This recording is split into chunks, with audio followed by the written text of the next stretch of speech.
¿Alguna vez has tenido esa sensación inquietante de estar observando un castillo de naipes justo en el momento en que alguien golpea la mesa? No cuando cae la primera carta, sino ese milisegundo de suspensión donde sabes que todo el sistema está a punto de colapsar. Es una imagen poderosa y aterradora. Creo que describe perfectamente lo que estamos sintiendo al mirar hacia Oriente Medio ahora mismo. Ya no estamos hablando de un conflicto localizado, de una disputa fronteriza o de una operación militar específica. Esa fase ya pasó. Exacto. Hace unos meses abríamos las noticias esperando ver si había un alto el fuego en Gaza. Hoy, abres el feed y tienes que mirar el mapa completo. Líbano, Yemen, Siria, Irak y, por supuesto, la sombra gigante de Irán. La pregunta que me hago y que creo que mucha gente se hace con genuino miedo es, ¿hemos cruzado ya el punto de no retorno hacia una guerra regional total?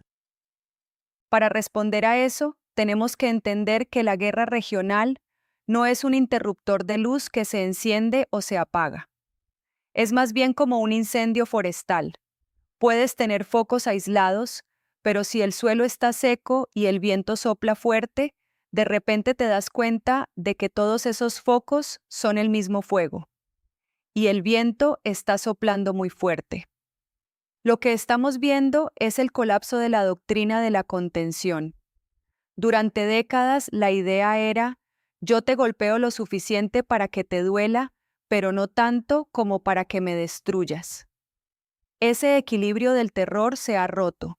Se ha roto porque los actores han cambiado las reglas del juego. Mira lo que pasa en el Líbano. Ya no es solo un intercambio de cohetes en la frontera. Estamos viendo ataques en profundidad, asesinatos selectivos de alto nivel y una retórica que sugiere una invasión terrestre inminente o en curso. Es como si hubieran decidido que la diplomacia es una herramienta obsoleta del siglo XX. Es que la diplomacia requiere que ambas partes tengan algo que perder. Y aquí entra un concepto psicológico fascinante y terrible: la trampa de la supervivencia existencial. Israel siente que su existencia está amenazada por un anillo de fuego patrocinado por Irán. Por otro lado, los grupos como Hezbollah o Hamas y el propio régimen iraní ven este conflicto como su momento definitivo de legitimación o destrucción. Cuando ambos lados creen que es ellos o nosotros, la lógica se va por la ventana. Y ahí es donde entra el factor humano, que a veces se nos olvida entre tanto análisis geopolítico. Hablamos de actores, proxies y estrategias, pero la realidad a ras de suelo es devastadora. Totalmente. Déjame ponerte un ejemplo visual. Imagina una familia en el sur del Líbano o en el norte de Gaza. Para ellos, la geopolítica es el sonido de un dron zumbando sobre sus cabezas las 24 horas del día. Es el ruido sordo de un edificio cayendo a 2 cuadras. Estamos presenciando el desplazamiento forzado de millones de personas. Y no es solo mover gente de un punto A un punto B, es la desintegración del tejido social de toda una región. Estamos creando una generación entera cuya única educación es el trauma. Eso me lleva a pensar en el efecto dominó fuera de la zona de conflicto. Porque mucha gente, mucha gente, digamos, en Europa o América Latina, puede pensar, bueno, es terrible, pero está lejos. Pero en un mundo globalizado, ¿realmente existe el concepto de lejos? Esa es la gran ilusión. No, no existe. Mira el Mar Rojo. Los hutíes en Yemen, armados y entrenados, han logrado estrangular una de las arterias comerciales más importantes del mundo. El resultado: tu café, tu gasolina, los componentes electrónicos de tu teléfono, todo se encarece. La inflación global tiene un componente directo ligado a si un misil impacta o no un carguero en el estrecho de Bab el-Mandeb. La economía mundial es un ecosistema frágil, y Oriente Medio es, nos guste o no, su estación de servicio y su punto de tránsito clave. Y no solo es economía, es la polarización social. Lo veo en las redes sociales, en las universidades, en las calles de ciudades que están a miles de kilómetros del frente. Este conflicto tiene una capacidad única para dividir a la opinión pública mundial, para radicalizar posturas. Es como si la guerra se librara también en nuestros teléfonos. Es que es una guerra híbrida. Se pelea con misiles hipersónicos, sí, pero también con narrativas. Y ahí es donde entra el peligro de la desinformación y la deshumanización. Cuando conviertes al otro en un monstruo, cualquier atrocidad se vuelve justificable.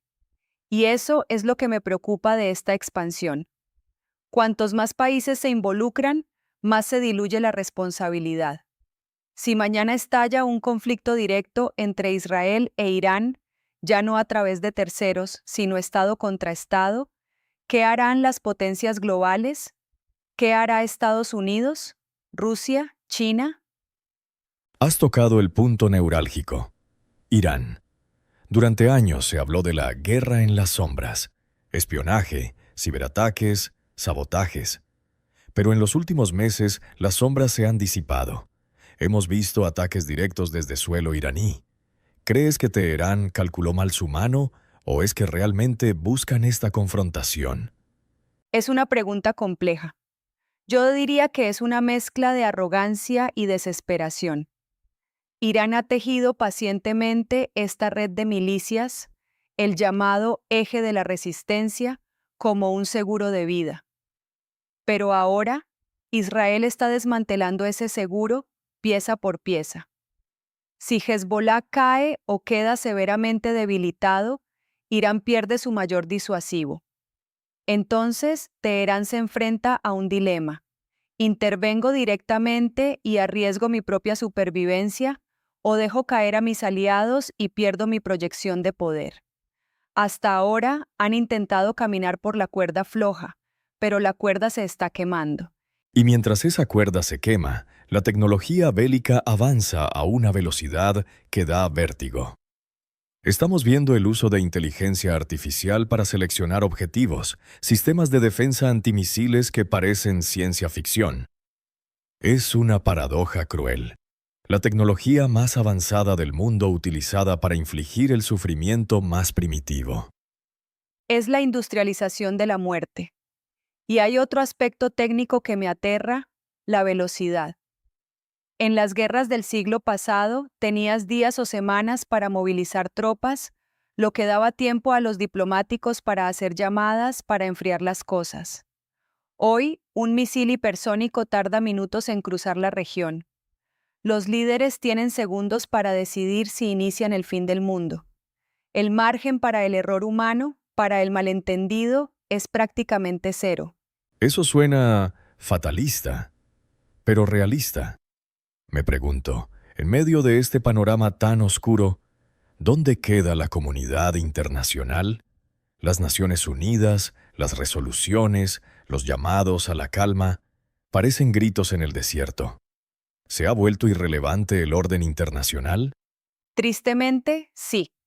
O al menos se ha revelado como ineficaz ante potencias que consideran que su seguridad nacional está por encima del derecho internacional.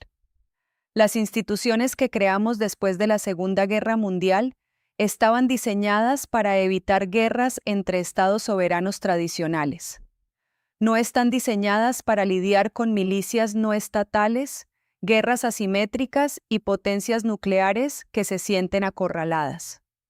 Estamos viendo la arquitectura de seguridad global colapsar en tiempo real. Es la ley del más fuerte, pura y dura. Entonces, si las instituciones fallan y la diplomacia está estancada, ¿cómo termina esto? O mejor dicho, ¿cómo se evita que esto se convierta en la Tercera Guerra Mundial? Porque la historia nos enseña que las grandes guerras a menudo empiezan por conflictos locales que se salen de control por una serie de alianzas estúpidas. La historia rima, como decía Mark Twain. La salida, si es que la hay, no será bonita. No vamos a ver un tratado de paz firmado con plumas doradas en un palacio europeo la próxima semana. Lo más probable es que veamos un agotamiento mutuo, una guerra de desgaste tan brutal que eventualmente el costo de seguir luchando sea superior al costo de parar. Pero hasta llegar a ese punto de madurez del conflicto, mucha sangre va a correr. Es desolador pensar que la única solución sea el agotamiento por destrucción. Pero déjame plantearte algo más filosófico para ir cerrando. ¿Crees que esta crisis cambiará permanentemente el mapa de Oriente Medio? ¿O volveremos eventualmente al statu quo anterior? No hay vuelta atrás. El statu quo anterior era una ilusión, una mentira que nos contábamos para dormir tranquilos. Lo que salga de las cenizas de esta guerra será algo nuevo. Quizás veamos nuevas fronteras, quizás el colapso de algunos estados que hoy consideramos sólidos, o el surgimiento de nuevas formas de gobernanza, para bien o para mal. Pero la inocencia, si es que alguna vez existió, ha muerto. La región está siendo reconfigurada a fuego y espada. Reconfigurada a fuego y espada, me quedo con esa frase. Nos obliga a reflexionar sobre nuestra propia responsabilidad como testigos de la historia. No podemos simplemente cambiar de canal. No podemos, porque lo que pasa allí es un espejo de las fallas de nuestra civilización global. La incapacidad de convivir, la adicción a la violencia como método de resolución de conflictos y la fragilidad de la paz. Si no aprendemos de esto, el fuego no se quedará solo en Oriente Medio. El humo, eventualmente, nos llegará a todos. Y con esa advertencia, que espero resuene en quienes nos escuchan, cerramos por hoy. La situación cambia hora a hora, y seguiremos aquí intentando descifrar el caos. Pero por ahora la pregunta queda en el aire. Cuando el humo se disipe, ¿qué mundo nos encontraremos? Y más importante aún, ¿quiénes quedarán para verlo? Gracias por acompañarnos en este análisis tan difícil pero necesario. Hasta la próxima.